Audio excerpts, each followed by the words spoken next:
Bonjour à tous, dans cette vidéo consacrée aux outils, nous allons parler de trois outils, l'outil commentaire, l'outil gomme et l'outil couteau.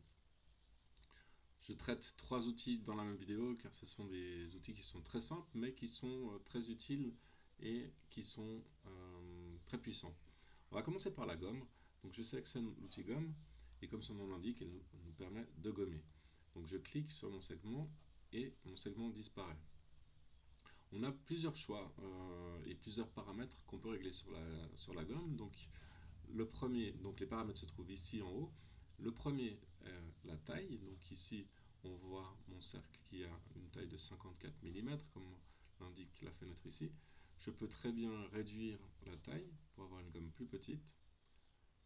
Et je peux aussi changer la forme. Donc là, j'étais rond, je peux être carré. Ce qui peut nous permettre d'être plus précis quand on veut faire des angles, par exemple.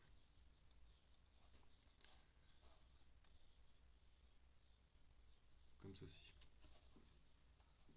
Ensuite, on a le choix entre gommer et laisser le contour ouvert, comme ce que j'ai fait ici, ou de garder un contour fermé.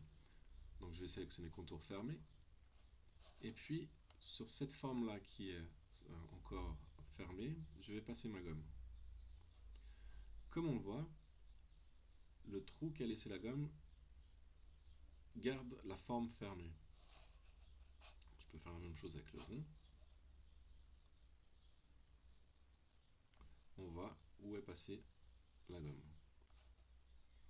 Donc l'outil gomme est très pratique pour faire des petites retouches sur des traits. On peut être très précis. On a aussi, juste à côté, comme je le disais, l'outil couteau, qui fonctionne un peu de manière similaire. Donc on peut choisir l'outil couteau de différents modes, contour fermé, contour ouvert. Donc je vais passer une première fois mon couteau ici, et je peux maintenant détacher mon segment.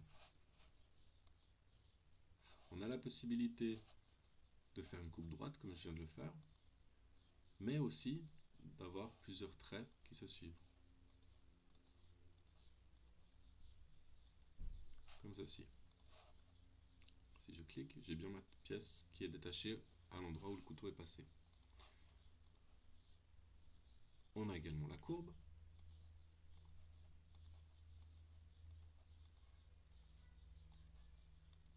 Comme ceci.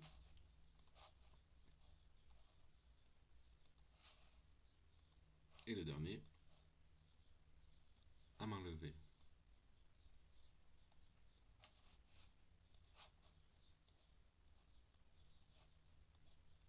Voilà. Et comme je disais, comme pour la gomme, on a le choix entre le contour ouvert ou le contour fermé. On va reprendre notre forme fermée. Et on a bien notre couteau qui est passé et on garde vraiment deux pièces. Ce qui peut être pratique par exemple pour faire des pièces de puzzle.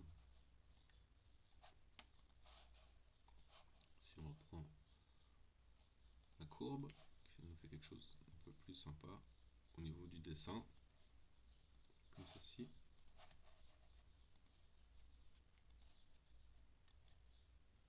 Voilà, on arrive à détacher les pièces. Voilà, pour l'outil gomme et pour l'outil couteau. Comme je disais, le troisième, le dernier, pour cette vidéo, il s'agit de commentaires qui permet simplement de poser des commentaires dans notre fichier silhouette. Donc ces commentaires sont traités simplement par silhouette pour l'utilisateur, ne sera pas traité par la machine. Donc vous pourrez très bien avoir un dessin et puis marquer que ce dessin est fait pour un tissu en coton et puis mettre par exemple les paramètres de découpe, la vitesse à 15 et puis la force à 5, je ne sais pas.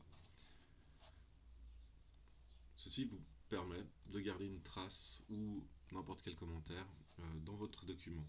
Ce qui peut être pratique si vous partagez des documents ou si vous prenez le document quelques mois plus tard et il y avait des choses très spéciales à mettre. Voilà, et on peut supprimer les commentaires. Voilà, cette vidéo sur les outils gomme, couteau et commentaires est terminée. J'espère qu'elle vous a plu. N'hésitez pas à consulter les autres vidéos. Je me réjouis de vous retrouver. retrouver bientôt. Au revoir.